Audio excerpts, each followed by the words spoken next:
Chill, we serve pop culture, entertainment, sports, and everything in between. I'm Pauline Verzosa. Hi Pauline, I'm Lourd de Veyra. Alam nyo, walang mangyayari if we do not unite. Kung anong ibig sabihin, wala. Pero karayom lang siya ng Afternoon Delight.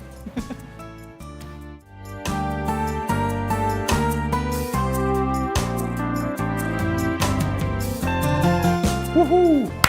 Okay, it's Thursday. Isang araw na lang po. Friday na. It's July 11, 2024. And Piras ng weekend. oo, parang bilis ng linggong to, no? I don't know, Bilis for ba? me, mabilis. Pag kina-countdown mo talaga, parang mabilis. Parang Pasko yan eh.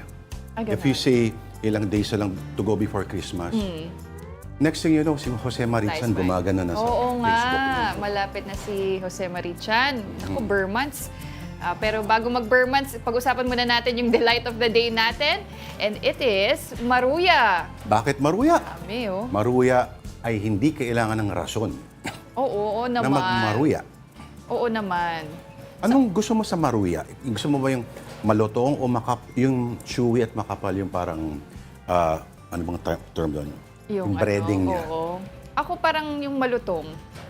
Yes. Oo. Ikaw? Ngayon ko lang naisip, ang tagal ko na palang hindi kumakain ng maruya.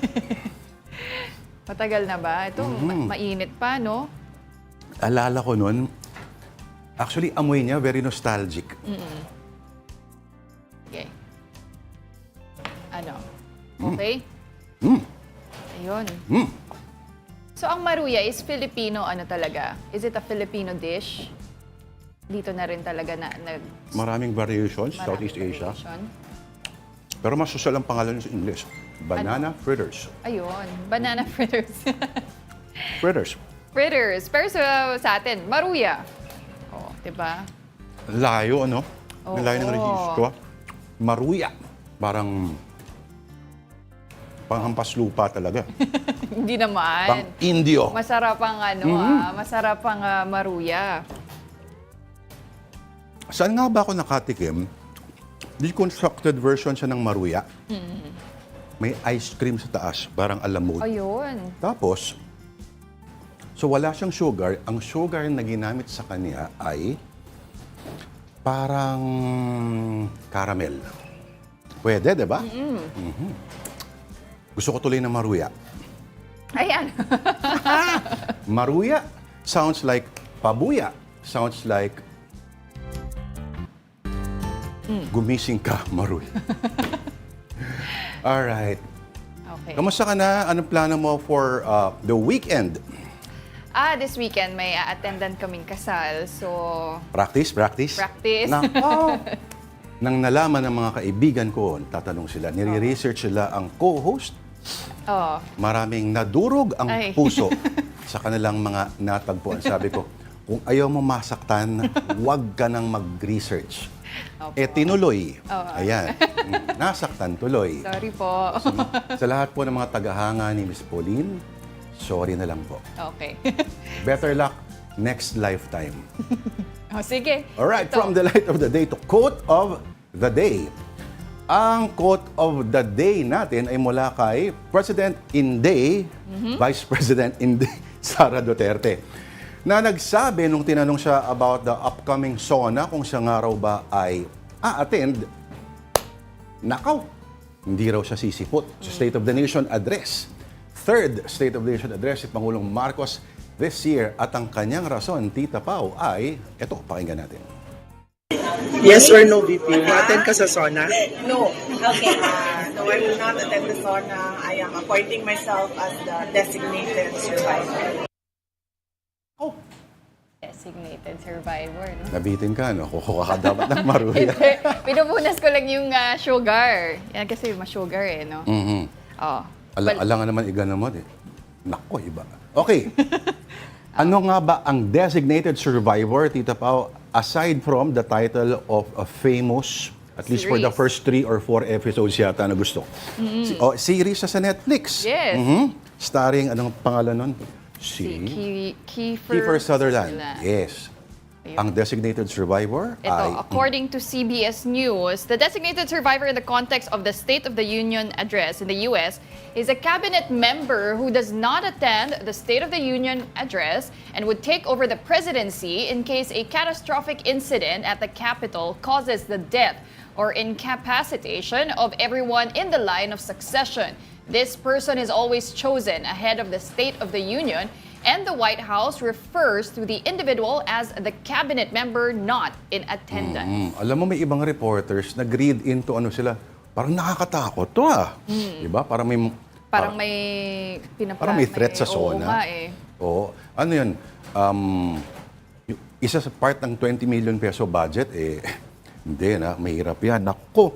Pero, cabinet member not in attendance, mukhang by that time, tapos na yata ang kanyang term. Sa Resigned na DepEd. siya, no? Oo, Considered effective resigned. na. Oo.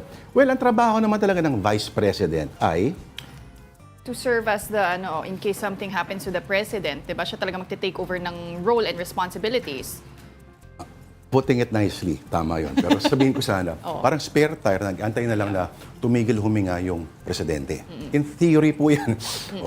At kung pinagdadasal ba ng mga vice president na kung sana naman, walang mangyari, ganun. Pero, nanood ka ba nun? Designated Yes, Survivor? actually napanood ko yung first 4 episodes. Kasi Diba? after Yun nun, ang medyo naging interesting corny na eh. Pero the first episode, yun talaga yung storyline nun. I think nagkaroon ng pagsabog dun sa White House at namatay yung... Capitol. Sa Capitol, sorry. And then, ayun nga, parang namatay yung president. So si Kiefer Sutherland, siya ang naging designated survivor. At ang posisyon niya ay parang something really boring. No? Oo, hindi parang, naman siya vice parang president. sa agriculture, Tama. mga ganyan. Not sexy. Not a sexy cabinet portfolio, pero sa Pilipinas kaya may ganun. May designated Oo. survivor lagi pag Sona. Sa tingin mo? Siguro secret na rin yun, confidential yun. Hindi malalaman ng publiko yun. Ang hirap masabi kasi past few presidencies, naalala ko kung nag-complete attendance nga ba yung mga vice presidents. Sa mga Sona. O kasi lagi magkakaaway yung mga vice presidents sa Sa presidents. president. Oo. Talagang interesting times ahead. Oo. Alam naman natin na next year, midterm elections na po. So maraming nangyayari sa landscape ng Philippine politics. So tignan natin, no? Walang unity. Wala na. Buti wala pa yung na. maruyang, itong mga maruyang to, Sila united na united. Oh, wala silang sama-sama yung magagawa. mga... At matamis pa sila. Oo. Yan. Okay, now from politics, we move on to sports. World number 2, EJ Obiena, missed a podium finish at the Diamond League, but he remains determined to take home the gold medal in the upcoming Paris Olympics. From Paris, France, Boom Gonzalez reports.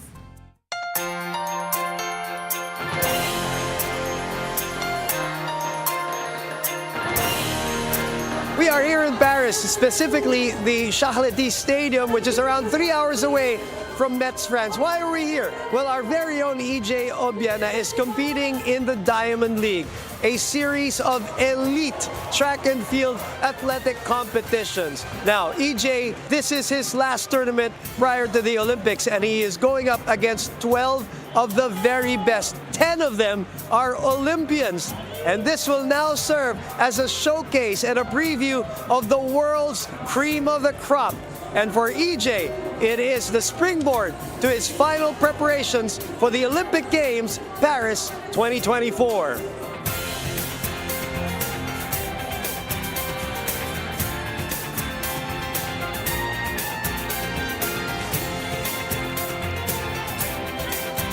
Obiena started off with a clean jump over 5.50 and 5.75 meters, but struggled as he got to the 5.85 and the 5.95 meter mark, and ended up joint fourth in the competition.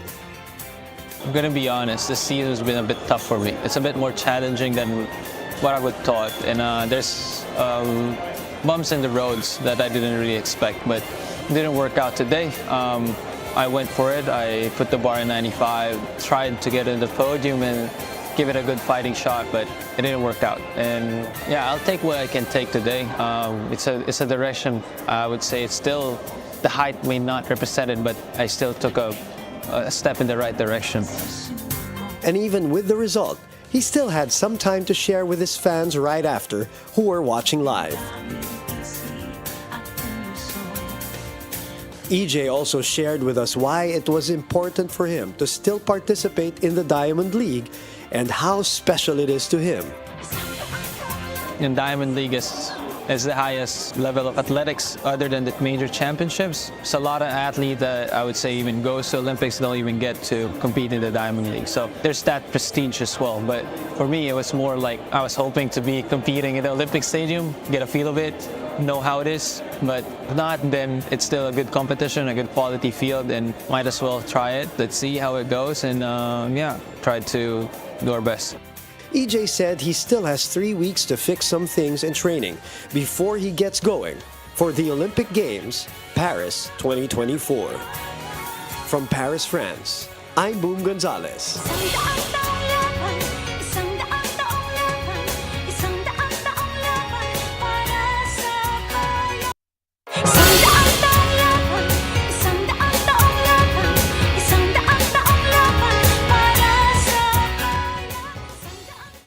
Nakaka-relax pala manood ng slow-mo ng pole vault. Pag live yun, sobrang bilis lang nun Oo di nga ba? eh. But when you put it in slow-mo, na-appreciate mo yung art ng form nila, yung ang daming nangyayari eh. Parang gusto kong mag-aral lang ganun. Uy, Pero naalala mo yung isang pole vault event. Hindi ko alam kung sa huling Olympics ba yun. Oo. Yung Japanese pole vaulter. Okay na siya, may sumabit lang na bahagi ng katawan niya. oh. Medyo mahirap yata pag-usapan ng national TV kung ano yung sumabit na yun. Pero sabihin natin na mayabang siya. Okay. May karapatan siya. May karapatan siyang magyabang. Pero itong sport na to, ito yung... Pwede bang ituro kaya to sa mga taga-Bilibid tsaka sa taga... Alam mo yun? Why Muntinlupa. not? Alam mo kasi si EJ, homegrown talaga yan bago siya mag-train sa Italy eh. So, why not, diba? Pwede ituro sa mga preso. Hindi, wag naman sila gagamitin lang ng pang-escape sa kulungan. Ngayon ko lang na-gets. Hindi. Pero in terms of Filipinos, di ba, pwede pa natin ihasa sana yung, sa ganitong sport, pwede tayo mag-excel as proven by EJ Obiena. Homegrown ka talaga yan. Actually, his father is also a pole vaulter, yung pamilya niya, mga athletes talaga sila. And actually, nung Tokyo Olympics, sobrang heartbroken ni EJ. He wasn't able to get a podium finish, pati may time doon na kinokontest pa niya yung pole, parang may nagka-problema eh. So, it was a heartbreaking campaign for him. So, ngayon talagang redemption yung inaay niya sa Paris Olympics. Ayan. At yung katabi niya kanina pinakita, world number one. Si EJ ay world number 2. So, si Mondo Duplantes kanina, kung nakita niyo po yung naka-blue sa kanan po ni EJ, siyang parang greatest of all time talaga. He holds the world record, 6-something meters at sobrang taas. Ang layo ng ano niya, ng agwat niya kay EJ. Oh, yun naman yung goal lagi ng Olympics. Higher, faster, stronger. At ano tawag dito?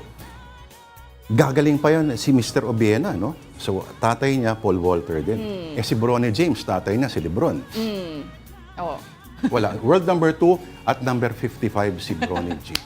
Wala lang. Ang point ko ay 15 days ago before the Paris Games. Kamusta na kaya mga atleta natin nag-i-ensayo?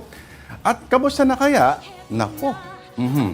Ang patuloy na quest for the perfect extra rice ng ating Afternoon Delight host.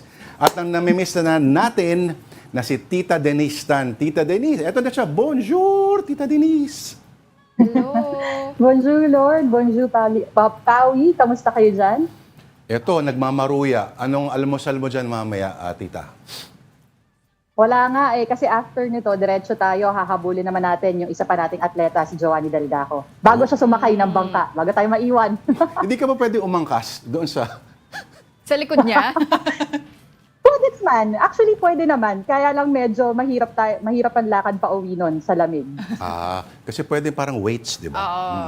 O, balita ko pumunta ka naman Germany. Totoo ba?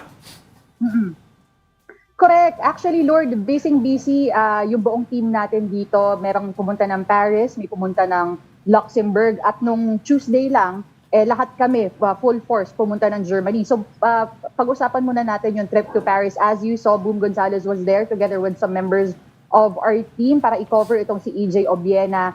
And again, it might not be a first place finish, pero maganda pa rin yung resulta para kay EJ. And now we're seeing our boxers, of course, in Saarbrücken, Germany. Lumipat sila doon. Nauna yung men's team. Tapos a few days ago, actually nung Tuesday, sumunod na rin ang ating women boxers at sama-sama na nga sila dyan. And of course, on your screen as well is Joanny Delgaco all the way from Swebschanz, Luxembourg, kung saan nakuha niya ang panalo. She was named as the fastest female rower para sa 5,000-meter handicap race, single sculls. Kaya maganda ang mga resulta and yung preparation, definitely on the right track for Team Philippines. Oo. Tita Denise, pansin mo preparations ng ating mga atleta per sport, meron ba silang pagkakapareha?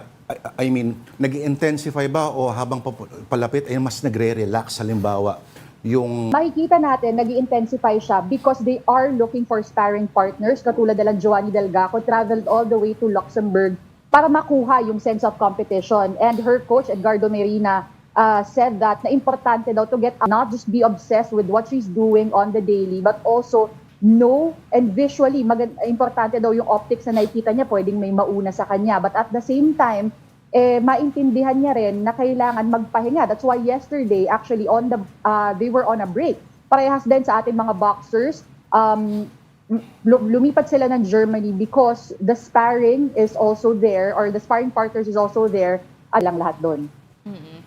Tita Denise, kamusta naman yung mental state ng ating mga athletes? I know that 15 days na lang, Olympics na. Gaano kalaking tulong sa kanila itong training na to na inayos ng POC? Because this is the first time this is happening, no, na may Olympic training tayo in France already, in the place where the Olympics will be held. Pawi, they always talk about it, that it's so important for them to be away from distractions. Maganda yung ensayo, kumpleto yung facilities, kumpleto yung mga gamit, and the time that they spend together, syempre pinanghuhugutan din nila yung isa't isa because it's their fellow athletes. Regardless kung magkaiba sila ng sport, they understand what they need to do, the sacrifice, the dedication, at pati na rin yung pressure. So, sila mismo na ay nakakapag-usap. At yun yung maganda na i-provide din ng POC and of course, Signal TV. So nakakapag-bonding sila kasi I remember nung Tokyo Olympics, di ba, yung mga athletes parang sobrang close sila. They developed this really tight-knit relationship sila. Heidelin sila, EJ, Quarantine Carlos. kasi. Ganun ba? Di ba? Kaya hindi pa ito lumabas. Oo, pero I mean, di ba, parang grabe yung bond nila pag sinasabi, nag-Olympics tayo together. So ngayon pa lang ba, Tita Denise, dyan sa Metz, France, nakakapag-bonding din yung mga athletes, even if they compete in different sports? Yes, nakikita natin yan. Kahit nung pumunta tayo sa Germany, nakita natin yung ating mga weightlifters, nakikipagkwentuhan dun sa mga boxers. And then last week, with Joanny Delgaco, pero sinundo pa namin siya sa kwarto naman ni Ira Villegas at kasama din nila yung isa sa kanilang mga PT. So, during their downtime, meron talaga silang mga questions kung saan pwede rin silang magkaroon ng release, kumbaga, or relaxation. Take note, wala yatang MP Light dyan sa... Wala. O kaya wine ang inaano nila, pero hindi tayo pupunta doon. Denise, ito, paki-explain sa amin. Naging atleta ka rin at one point in your incarnation. Gaano kahirap or challenging ba, conversely, sa isang atleta, let's say, yung pagdating mo sa isang bagong lugar, magko-compete ka agad, which is gano'n nangyayari sa atin ng mga nakaraang no? Olympics, yes. Versus yung may period ka pa of proper acclimatization, may issue. Kasi, di ba, Yes. karamihan sa mga natin ng athletics ay or sports. Sa pelikula, mga Rocky, no? Diba? Mga Stallone na magti-training ka, kunyari sa wilderness versus yung kalaban mo nasa magandang gym. Pero tell us about, may insight ka about it, Denise? Lourd, unfortunately, I never got to that level. Pero what I would say, from personal experience, napaka-importante talaga na nauna yung ating mga atleta dito. Several factors. Unahin natin yung temperatura, yung weather. Na-discover natin dito sa Metz na paiba-iba pala. May mga araw na sobrang lamig, meron namang sobrang init. Katulad kahapon, pumalo tayo to maybe 30 degrees, which is kaparehas na ng Pilipinas at kaparehas nung pwede natin i-expect pagdating sa Paris. Nandyan din yung pagkain. Siyempre, mas nasasanay sila kung ano yung mga available na pagkain dito, although ginagawa niya ng paraan ng POC, pati na rin ng Signal TV. And of course, the fact that they have to compete na hindi kasama o hindi visually nakikita in front of them yung kanilang mga pamilya. So nakakondition na nila, hindi lang yung kanilang katawan, but again, their minds as well. Ibang klase, no? Kasi isipin mo, sa coverage nga kahit ikaw mismo as a reporter, pagdating mo sa isang bagong lugar, parang nakaka-overwhelm na, okay, itong mga to, nire-research mo lang, pero pagdating mo ron, ibang sitwasyon. So may challenge na. So isipin mo yung mga atleta pa at nakataya yung bandila sa kanila. Kay Denise, nakataya lang yung sweldo niya. Tita Denise, meron pa ba nga ibang competitions yung mga athletes natin before they compete in Paris? Or are they, since 2 weeks na lang, no? Are they already, ayun nga, mag-relax, mag-condition mentally? Or are they still competing? Tita Pawi, ang nako-confirm pa lang natin is Joanny Delgaco. I spoke to her coach, Coach Edgardo Merina. Ang sabi niya, last na daw yung Luxembourg and they will just focus on her form, her technique, and most especially her speed.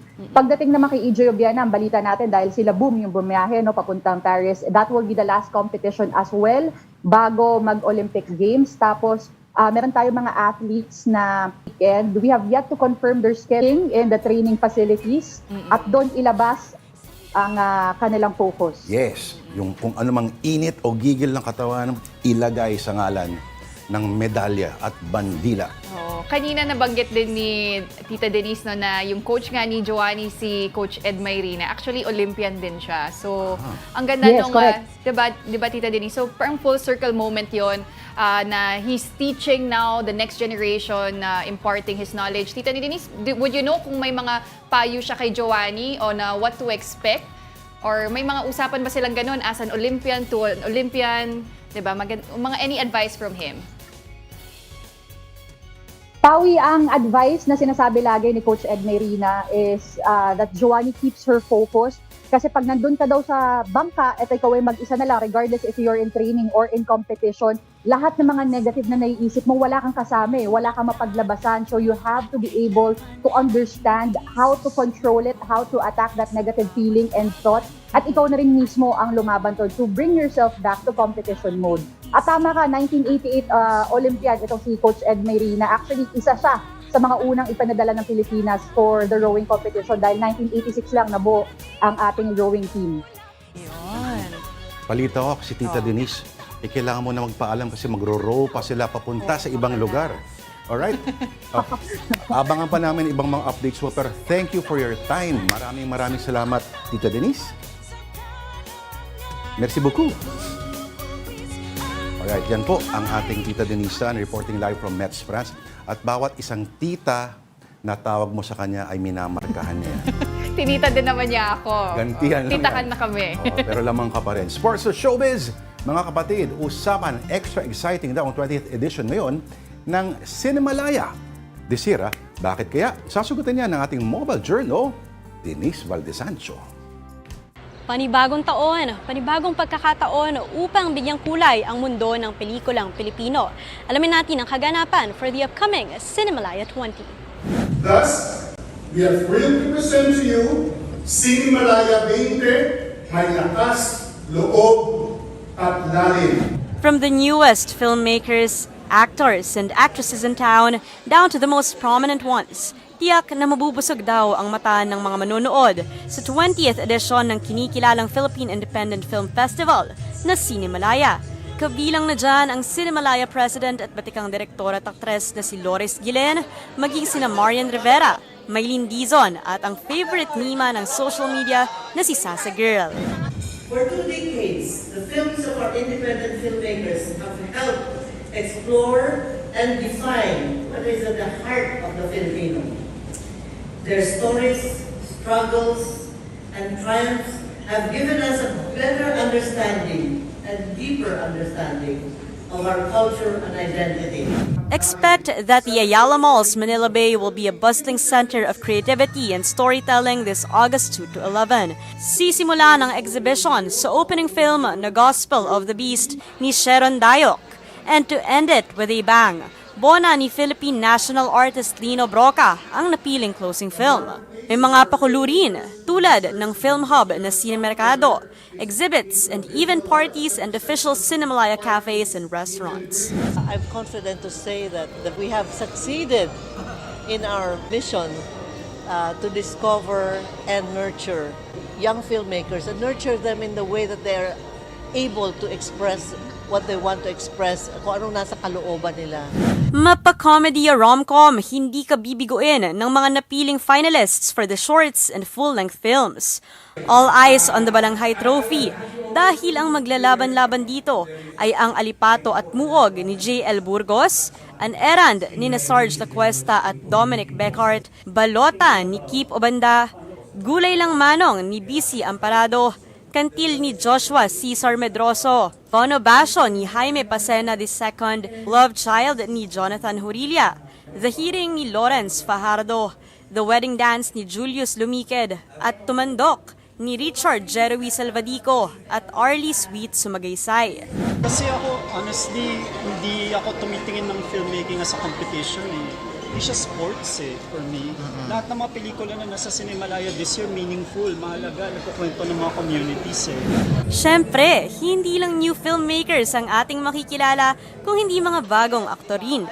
Isa na dyan ang TikTok star turned actor na si Sassy Girl, isa sa mga bibida, kasama ang primetime queen Marian Rivera sa pelikulang Balota.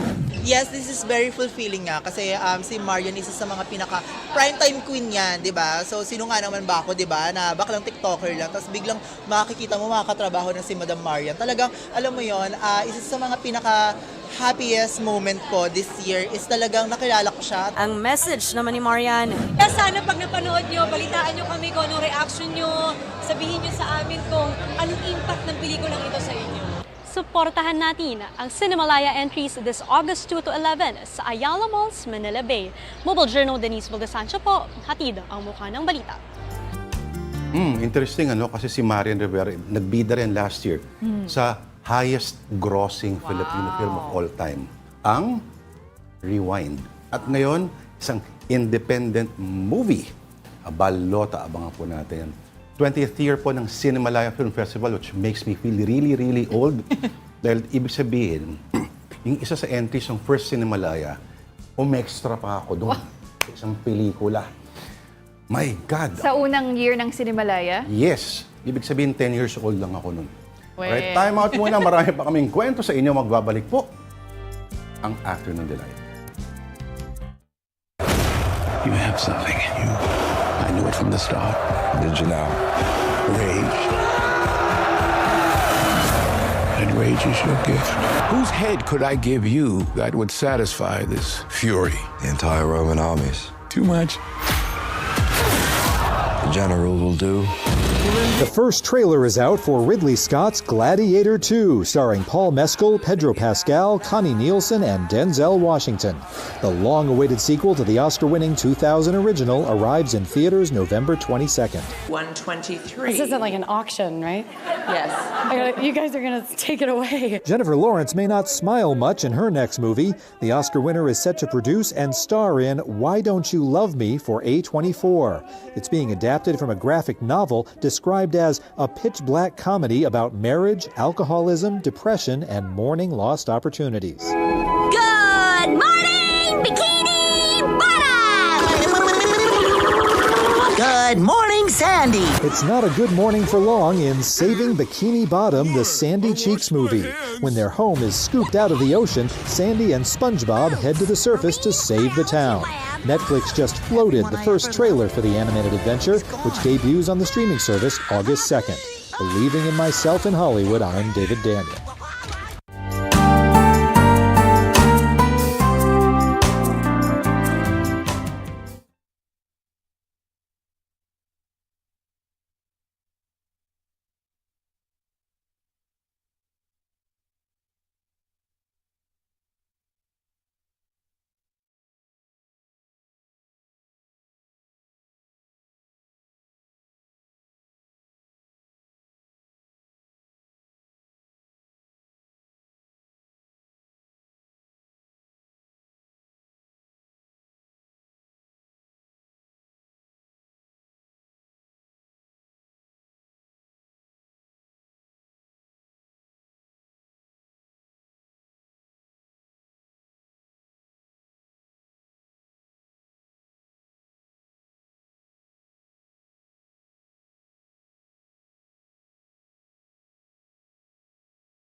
Alright, nagbabalik po ang Afternoon Delight dito po sa One News. Ako po si Lourd de Veyra. At ako naman po si Pauline Verzosa. Muli magandang hapon po.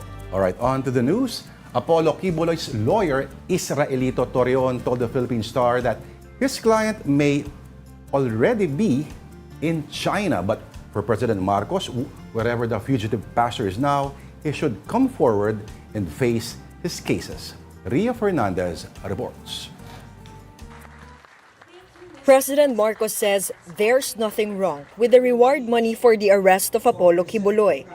The Interior Department earlier announced a 10 million peso bounty for information on the pastor's whereabouts. He is a fugitive. He is hiding from the law. Now, if there are private citizens who want to assist the government in that effort to bring him to justice, I do not see what is any. So he can question their motives as much as they want. Recall that Quiboloy's camp questioned the legality of putting up the reward money. Attorney Ferdinand Topacio says the government cannot use donations from private individuals. Dapat po malaman natin ang motibasyon ng mga taong yan kung bakit parang pinapauna nila yung warrant ni Pastor Quiboloy sa napakalaking pabuya when there are other persons accused of equally grave or even graver offenses na hindi naman ganyan kalaki ang pabuya. Marcos dared Quiboloy to come out and face his charges. Magpakita siya. I question his motives. Let me question his motives. Bakit lagi kaming kine-question? Sinusundan lang namin ang batas. Sundin din niya ang batas. Yun lang. The Justice Department also believes that the reward money could be helpful. Let's put it that way. With or without the incentive, the community should really help to give the accused a chance to clear his name in court, where due process will be observed to the hilt, consistent with the constitutional guarantees. The agency adds that the refusal to reveal Quiboloy's location is considered obstruction of justice. Recall that former President Duterte said he knows where Quiboloy is hiding, but it's a secret. His former spokesperson, Attorney Salvador Panelo, says Duterte was just joking. For News 5, Ria Fernandez, we are One News. And now here is a quick rundown of more stories on One News. Vice President Sara Duterte is not attending President Bongbong Marcos's third State of the Nation address on July 22. She says she's appointing herself as, quote, the designated survivor. Duterte attended Marcos's first two sonas. Former presidential spokesman Harry Roque will be invited to the next Senate hearing on Pogos. That's to shed light on the information of PAGCOR chief Al Tenco that Roque has links to the raided Lucky Star 99. The Duterte ally has denied any involvement with illegal offshore gambling. He admits, though, that he represented Whirlwind Corporation, a service provider for Lucky Star. Senator Alan Peter Cayetano has apologized for his heated exchange with Senator Nancy Binay on July 3. That's during yesterday's hearing on the new Senate building's construction. Cayetano says the cost of the structure could soar to as much as 29 billion pesos.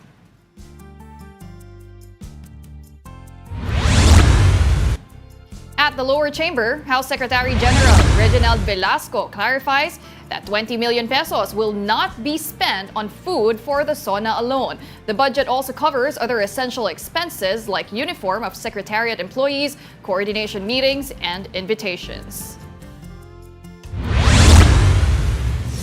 Down south, the Davao City Police Chief has been replaced 3 times in one day. Police Colonel Hansel Marantan is now the City Police Office's acting director.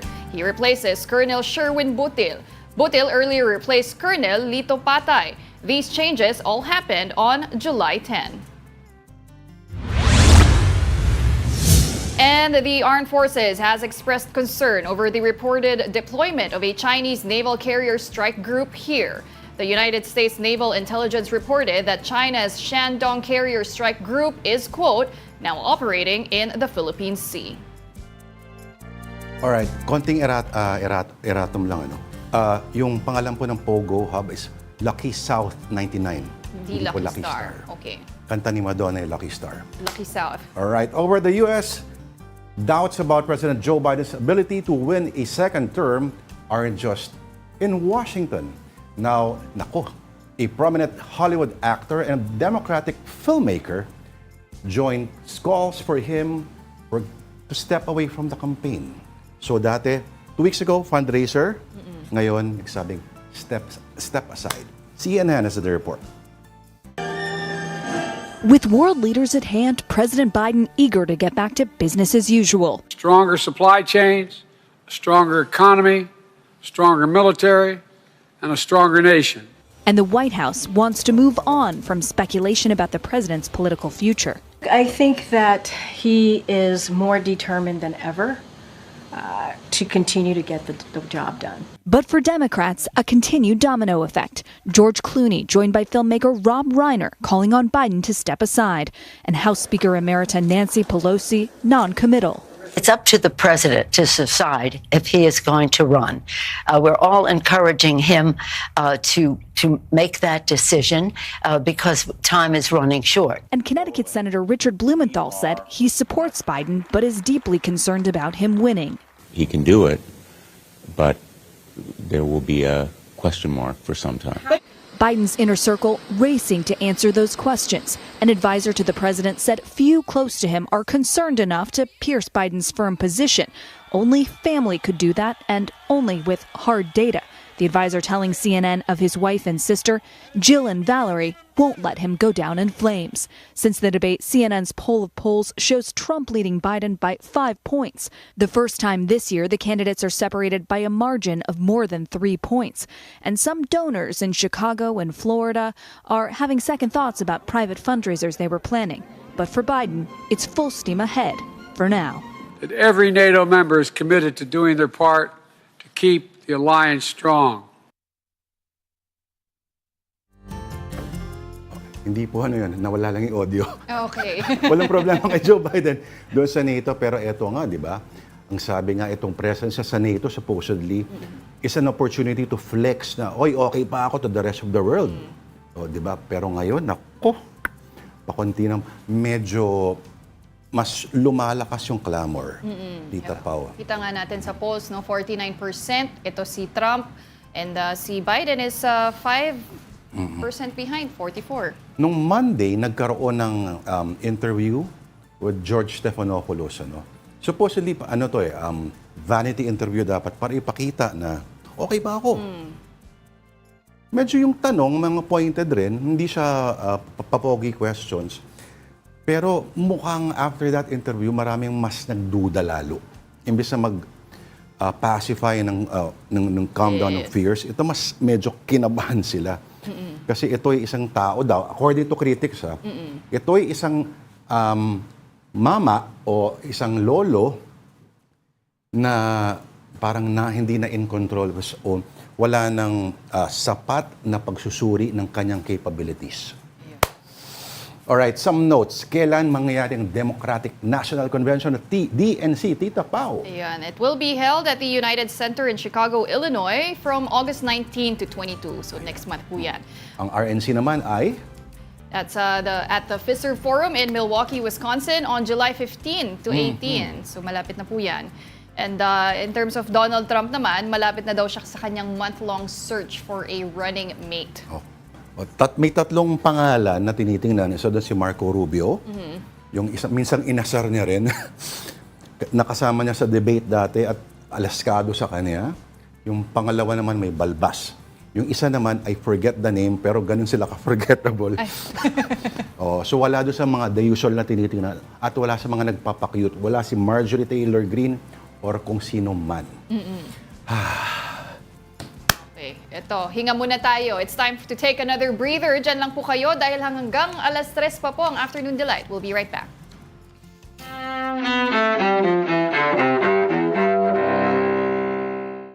July 11th, 1995. A major step between former foes as the United States normalizes diplomatic relations with communist Vietnam. It happens more than 20 years after the end of the Vietnam War, which killed 58,000 Americans and 3 million Vietnamese. 1804. A deadly showdown between two rivals in early American politics takes place in Weehawken, New Jersey. That's where Vice President Aaron Burr mortally wounds former Treasury Secretary Alexander Hamilton during a pistol duel. 1979. The tumbling is in progress. Indications are Skylab is beginning its final entry to Earth. Skylab, the abandoned U.S. space station, burns up in the atmosphere, showering debris over the Indian Ocean and Australia. 1914. Baseball Hall of Famer Babe Ruth makes his Major League debut with the Boston Red Sox. His team beats the Cleveland Indians 4-3. And 1989. Farewell. I took thee for thy better. Laurence Olivier, actor, director, and producer of both stage and the silver screen, dies near London. He was 82. Today in history, July 11th. Camille Bohannon, The Associated Press.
still watching Afternoon Delight here on One News. Ako po si Pauline Verzosa. Kung ano man ang nakita ninyo, hindi po ako yon, pero ako po si Lourd de Veyra. Okay, kamusta na kaya Palarong Pambansa na nagaganap ngayon sa Cebu City? Nako, as of last count, yung mga nangunguna, for the first time, ay hindi Imperial Manila. NCR, O, hindi talaga? NCR, kundi, tama ba? Central Luzon, Region 7 at 6. Tama ba ako? Anyway, baka magbago na yan dahil makikibalita tayo sa ating News 5 correspondent. Nandun po sa Cebu si Marty Bautista. Marty, okay, ano lang update dyan? Yes, Lord. Pauline, patuloy ang mga laban dito sa Cebu City para sa 2024 Palarong Pambansa. And just like the weather, the athletes are bringing on the heat when it comes to the medal tally. The first gold medal for this edition of the Games was won by Region 7 Central Visayas in the 3,000-meter run.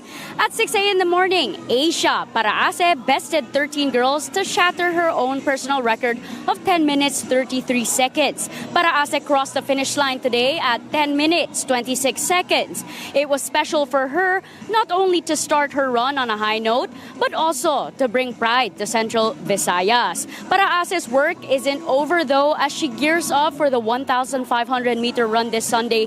Meanwhile, the second gold medal of the competition fell into the hands of Jane Kurt Cantor of Central Luzon. Cantor took home the gold for the elementary boys' long jump to surpass 6.14 meters. With that, Cantor officially broke a new Palarong Pambansa record with the previous record belonging to Jeremy Tamles of Davao Region of 6.04 meters. So, Pauline, Lourd, patuloy pa ang mga laban dito. But apart from the gold medals from Kurt and also Asia, meron din tayong pangatlong gold medal para sa discus throw naman. Si Arena Rabe of Region 1 finished with gold this morning. And nandito tayo sa Cebu City Sports Complex. In a few minutes, mag-uumpisa na din ang 100-meter hurdle run at ang swimming competition. Lourd, Pauline? Yung NCR ba, kamusta? Parang wala yata sa radar.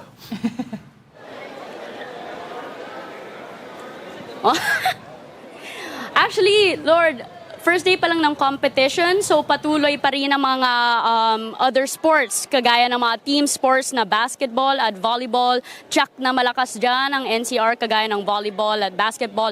And patuloy until Sunday ang mga competition. So let's see kung makakahabol nga ang NCR. Marty, kamusta naman yung pag-organize ng Palarong Pambansa this year? Is everything smooth? How are the athletes? Are there any comments from them in the hosting of this year's Palaro in Cebu? Actually, Pauline, lahat ng mga athletes dito, pati ang coaches, pati ang mga chaperone of each region, very satisfied with the organization ng Cebu City for Palarong Pambansa. And just like what PBBM mentioned in the opening ceremony, this Palarong Pambansa has a lot of firsts. Kagaya ng first time na dance sport ma-include sa regular games, meaning lahat ng mapanalo sa dance sport will also be included with the overall medal tally. And apart from that, madami na din updates on social media and including the website. So in real time, makikita na din ang mga teams and also the spectators kung ano nangyayari. Pauline? Cute, sarap panoorin ng mga na nasa dance sport. Parang bata pa lang mga DI na. Oo. Dito kasi talaga na-discover yung mga future national athletes natin, di ba? Yung, lalo na for the Southeast Asian Games and grassroots talaga. This is where they get discovered and they get to show their talent at a very young age. May nabasa ko yung isang nanalo doon sa hurdle, si Asia. Okay, taga Cebu siya, di ba? Pero may history yung name niya. She was named after an event na hindi yata napuntahan ng kung sinong malapit sa kanya. Tama ba, Marty? Yes, tama. Actually, yung event niya, yung 3,000-meter run. So, 3,000-meter run is yung long distance, which is why nagsimula sila at 6 a.m. this morning. Si Asia, yung mom niya actually kasama sa national team. And she missed the 2016 Asian Games in Doha, Qatar because she was pregnant with Asia at that time. Kaya ang pangalan ni Asia is Asia after the Asian Games. So, ibinahagi niya nga yun after the competition. Ang galing. Alam mo, Qatar, ang pangit. Parang di bagay. Kung Marty, alam mo, kung merong event dyan na Olympic drinking tsaka lechon eating, baka mag-playing coach pa ako dyan. Oo. Gold medal ka pa, no? All right, Marty, who are we? What else can we expect in the coming days? What other events are lined up? Yes, any athletes to watch out for? Region 2. So later, the swimming competition will begin for the women's Jasmine Modjte, who was one of the players, one of the swimmers who was able to tally the most medals noong 2023 Palarong Pambansa. This will be her last time competing in Palarong Pambansa. So tutukan yan, 3 p.m. po yan. And in the next coming days, mag-uumpisa na din yung basketball 3x3. And that's something to watch. So let's see what happens. Pauline, Lourd? All right. That was News 5 correspondent. Maraming salamat sa iyo. Ingat ka dyan, Marty Bautista. At ang bilis ng oras. Dahil mag-aalas 3 na naman. Alam mo na yan. Okay. Oras na po para sa... Hindi pa. Our favorite segment of the show, I Saw the Signs or Isaw. Anong edition?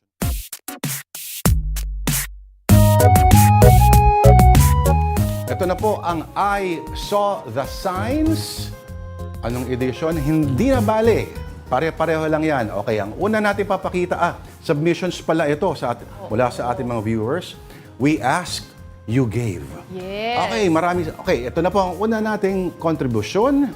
Galing po ito, hindi po kay Marty Bautista, pero galing sa kay... Okay, basahin muna natin. Ito ay... Ito muna. Ang parang pop-up no? Store o kainan. Ang pangalan nila ay Pare Shabu. Uy! Okay. Siya ay pagsasama ng pares tsaka shabu-shabu. At nakalagay rin, subtitle ay Sizzling Street Food. At yan po mga kapatid ay galing sa ating suki, no, na viewer.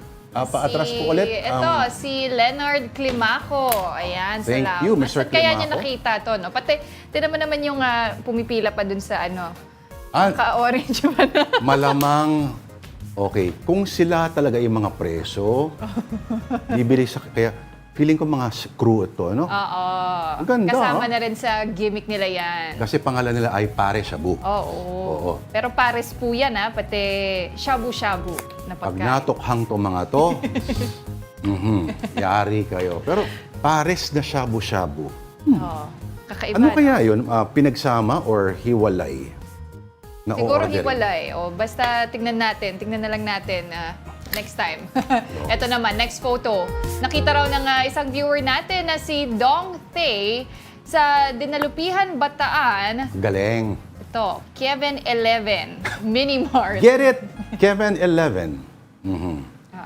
Apo, buti na lang. Hindi McDonald's siya, kundi dedemanda ka ng McDo. Pumapatol yun eh. Talaga? Oh, yes. Kevin 11. Diba? Next, thank you sa ating contributor. Ito naman mula kay Almina Marquez, isa rin sa mga suki natin. Parang resort na may parinig. No jowa, no entry. Nako. Grabe naman sila. Magano.